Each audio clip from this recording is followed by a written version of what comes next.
নন্দননগরের নাবালিকাকে ৩ দিন আটকে রেখে নির্যাতনের অভিযোগে উত্তাল রাজ্য রাজনীতি। এবার অভিযুক্তের কঠোর শাস্তি এবং রাজ্যের নারীদের নিরাপত্তা নিশ্চিত করার দাবিতে পূর্ব মহিলা থানায় ডেপুটেশন দিল সারা ভারত গণতান্ত্রিক নারী সমিতি। নন্দননগরের নাবালিকা নির্যাতন কাণ্ডকে কেন্দ্র করে আগরতলার পূর্ব মহিলা থানার সামনে বিক্ষোভে সামিল হন সারা ভারত গণতান্ত্রিক নারী সমিতির সদস্যরা। পরে তারা থানার ওসির কাছে স্মারকলিপি জমা দিয়ে অভিযুক্ত দৃষ্টান্তমূলক শাস্তির দাবি জানান।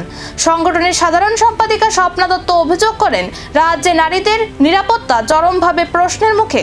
তার দাবি, নিরাপত্তাহীনতার কারণে বহু নারী থানায় অভিযোগ দায়ের করতেও সাহস পান না। প্রতিনিয়ত নারী নির্যাতনের ঘটনা ঘটলেও সরকার, বিশেষ করে স্বরাষ্ট্র দপ্তর, কার্যকর পদক্ষেপ নিচ্ছে না বলেও অভিযোগ করেন তিনি। নন্দননগরের ঘটনায় দ্রুত তদন্ত শেষ করে অভিযুক্তের দৃষ্টান্তমূলক শাস্তির পাশাপাশি ভবিষ্যতে এমন ঘটনা রুখতে কঠোর ব্যবস্থা নেওয়ার দাবিও জানায় সারা ভারত গণতান্ত্রিক নারী সমিতি। ঘটনাকে ঘিরে রাজনৈতিক ও সামাজিক মহলেও শুরু হয়েছে নতুন বিতর্ক।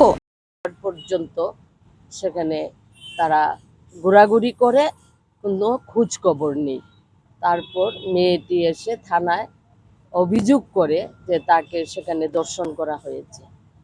আজকে এই সমস্ত ঘটনাগুলি নিয়ে আমরা লক্ষ্য করছি যে এই জুন মাসের মধ্যে কতগুলো ঘটনা হয়ে গেল, সারা রাজ্যে এই ঘটনাগুলো চলছে। গত পরশুদিনও উদয়পুরে পিত্রা থানা এলাকায় মেয়েটি অটো দিয়ে যাচ্ছিল, তাকে অটো থেকে নামিয়ে জঙ্গলে নিয়ে যায়, 3 জন মিলে তাকে ধর্ষণ করে। এই সমস্ত ঘটনার পেছনে একটাই কারণ আমরা মনে করি যে স্বরাষ্ট্র দপ্তর যে কঠোর পদক্ষেপ নেওয়া দরকার এই নারীদের নিরাপত্তার প্রশ্নে এবং নারী নির্যাতনের প্রশ্নে, আজকে কঠোর পদক্ষেপ নেই। এবং আসামিদের গ্রেপ্তার করা, দৃষ্টান্তমূলক শাস্তি দেয়া, এটা বিচারকের কাজ, কোর্টের কাজ। কিন্তু স্বরাষ্ট্র দপ্তর সেখানে প্রশাসনিকভাবে যে পদক্ষেপ নেওয়া উচিত এটা নিচ্ছে না। কোনো জায়গায় সেখানে এফআইআর করতে পারছে না। অভিযোগকারী যারা আসামি প্রকাশ্যে ঘোরাফেরা করে, তাদেরকে সেখানে গ্রেপ্তার করা হয় না। গ্রেপ্তার করলে ছেড়ে দেওয়া হয় এবং গ্রেপ্তার করে তাদের যে দৃষ্টান্তমূলক শাস্তির জন্য আমরা একমাত্র সারা ভারত গণতান্ত্রিক নারী সমিতি, যেখানে এই ঘটনা ঘটে সংশ্লিষ্ট থানায় এসডিপিও, এসপি, জেলা শাসক পর্যন্ত আমরা সেখানে এই বিষয়গুলো নিয়ে আমরা ডেপুটেশন দিচ্ছি।